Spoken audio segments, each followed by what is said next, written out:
Inilah lokasi tragedi berdarah Simpang KKA di Kecamatan Dewantara, Aceh Utara. Di sini, kasus pelanggaran HAM berat terjadi pada tanggal 3 Mei 1999 atau 24 tahun silam.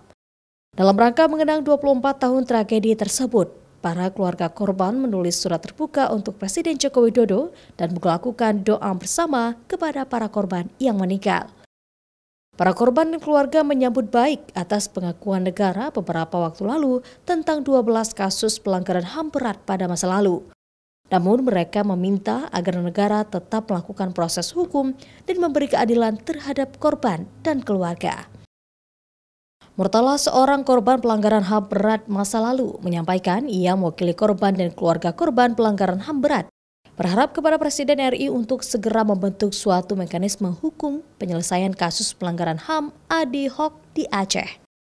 Para korban meragukan penyelesaian secara non-yudisial mangkrak, sehingga meminta negara memerintahkan Kejaksaan Agung untuk segera menindaklanjuti berkas rekomendasi Komnas HAM yang telah diserahkan ke Kejaksaan Agung.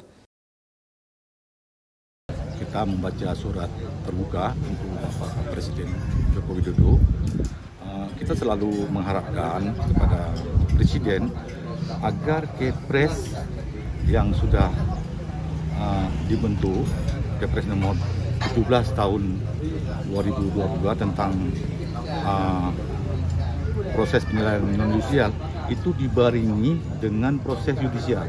Apa yang diharapkan oleh korban pelanggaran HAM berat masa lalu, bahwa pendekatan non-yudisial dengan pendekatan yudisial itu harus seiring dan sejalan. Seiring dan sejalan. Tapi negara tidak boleh berhenti hanya sekedar memberikan santunan. Negara harus bisa berperan lebih besar. Akan dikawal terus oleh Komisi 3? Ya, tentu saja sebagai anggota yang membidangi hukum dan hak asasi manusia, kita akan terus menagih Anggota DPR RI Komisi 3 Bidang Hukum, HAM, dan Keamanan yang hadir di tengah masyarakat dalam mengenang tragedi tersebut juga akan terus menagih janji pemerintah agar kasus tersebut segera terselesaikan. Sementara dari data yang dihimpun oleh korban tragedi Simpang KKA pada 3 Mei 1919 lalu, 21 orang dinyatakan meninggal dunia, 146 orang luka-luka yang sampai sekarang belum ada penyelesaian secara hukum. Zikri Maulana, Kompas TV, Aceh Utara.